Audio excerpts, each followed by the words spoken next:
UP में काबा सबसे बड़ा सवाल। यूपी में काबा सबसे बड़ा सवाल।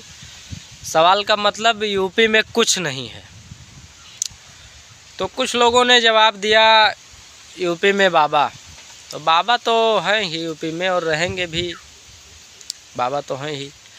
लेकिन मैं बताना चाहता हूँ कि जब यूपी में कुछ नहीं है, आपके पास 2 टाइम का खाना है, 2 टाइम का नाश्ता है, आपके पास चलने के लिए कार मोटरसाइकिल है, उसमें डीजल पेट्रोल है, आपके पास रहने के लिए घर है, आपके पास 10,000 से 50,000 तक की मोबाइल है, जिसमें 300 से लेकर और हज़ारों तक का रिचार्ज है, एमबी है, डाटा है, कुछ भी बोलकर अपलोड करने का समय है।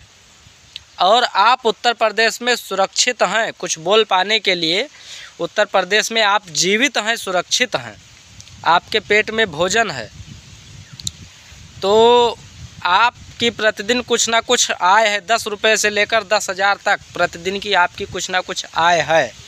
तो इसका मतलब यूपी में सब कुछ है। अगर यूपी में कुछ नहीं होता तो आप कुपोषण का शिकार हो गए होते और बिना खाए पिए भूख से तड़प तड़प कर मर गए होते और आप बोलने के लायक नहीं रहते कि यूपी में काबा। अगर यूपी में कुछ नहीं होता तो आप जीवित ही नहीं होते, कुपोषण के शिकार हो गए होते। और दूसरी बात रही रोज़गार की, कि रोज़गार कहाँ है, रोज़गार नहीं उत्तर प्रदेश में। तो हरामजादों, ये भारत ऐसा देश है जहाँ की मिट्टी तक बिकती है। अगर मेहनत करनी चाहो तो मिट्टी के बर्तन बनाकर बेचा जा सकता है। यहाँ की मिट्टी भी बिकती है, और जिस देश की मिट्टी तक बिकती हो उस देश में भी अगर कोई बेरोज़गार है तो बेरोज़गार नहीं है, कामचोर है, मेहनत नहीं करना चाहता है, वो नाजायज़ हराम का पैसा कमाना चाहता है, इसलिए वो बेरोज़गार है। बेरोज़गारी का सवाल कौन उठाता है?